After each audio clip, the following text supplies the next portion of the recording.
Christmas day, ناظرین کرام، کیا آپ جانتے ہیں کہ اس کی حقیقت کیا ہے اور اس کی ابتدا کب سے ہوئی اور اسے کیوں منایا جاتا ہے؟ عیسائی لوگ اس کے منانے کے لیے کیا عقیدہ رکھتے ہیں؟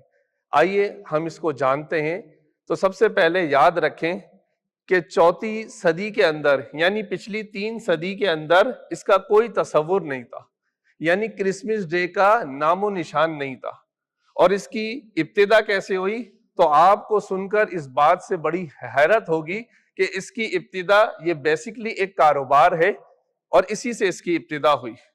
تو روم کے ایک پادری کہ جس نے مشعل فروخت کرنے والے سے یہ سیٹنگ کی اور اس فروخت کرنے کے لیے، اس بزنس کو وسعت دینے کے لیے اس نے کیا کیا؟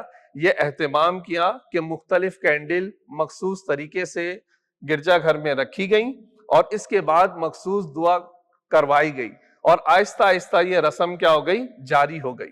پھر اس کے بعد کہ جرمن کے اندر اس رسم کو اور فروغ دیتے ہوئے انہوں نے کیا کیا کہ اس دن حضرت عیسیٰ علیہ السلام اور حضرت مریم علیہ السلام ان کا مذہبی تہوار اس طرح منایا جانے لگا اور اس کو باقاعدہ رجسٹرڈ کیا گیا کہ 25 دسمبر کو وہ یہ تہوار مناتے ہیں، اور حضرت عیسیٰ علیہ السلام اور حضرت مریم علیہ السلام کے واقعات کو انہوں نے ڈرامے کی صورت میں نعوذ باللہ پیش کرنا شروع کر دیا۔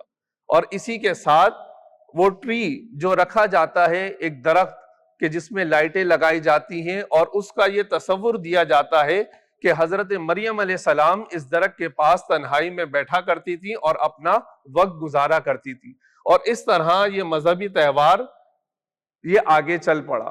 لیکن یہ مذہبی تہوار صرف مذہبی تہوار نہیں رہا، بلکہ آہستہ آہستہ یہ خرافات میں تبدیل ہو گیا۔ کس طرح خرافات میں تبدیل ہوا؟ کہ پہلے اس کے اندر موسیقی شروع ہو گئی، موسیقی کے بعد رقص ہونا شروع ہو گیا، رقص کے بعد پھر شراب نوشی عام ہو گئی۔ تو در حقیقت اگر دیکھا جائے تو یہ عیسائیوں کے دین کے بھی خلاف ہے کہ شراب نوشی کرنا، اور ان کے مذہب اور اسلامی تہذیب کے بھی خلاف ہے۔ اور در حقیقت 25 دسمبر ان کا یہ نظریہ ہے کہ 25 دسمبر کو حضرت عیسیٰ علیہ السلام کی پیدائش ہوئی، جو کہ خود ان کے درمیان اختلاف پایا جاتا ہے کہ بعض ان کی کتابوں میں 20 دسمبر کا بھی تذکرہ آتا ہے، بعض دیگر کتابوں میں مختلف تاریخیں ہیں۔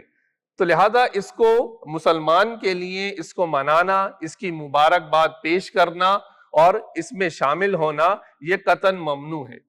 اس کے لیے اسلام میں کوئی طریقہ کار نہیں کہ اس طرح اس کو منایا جائے اور اس کی مبارکباد پیش کی جائے۔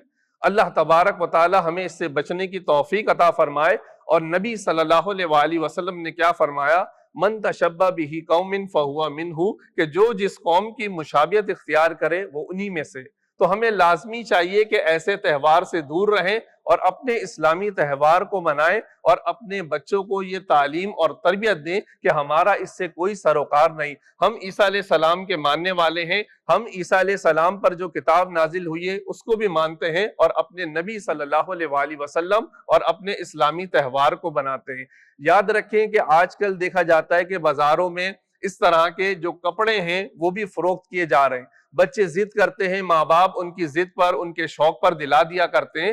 تو جو جس قوم کی حیثیت اختیار کرے گا تو اللہ تبارک و تعالیٰ کے نبی نے فرمایا کہ وہ انہی میں سے ہے۔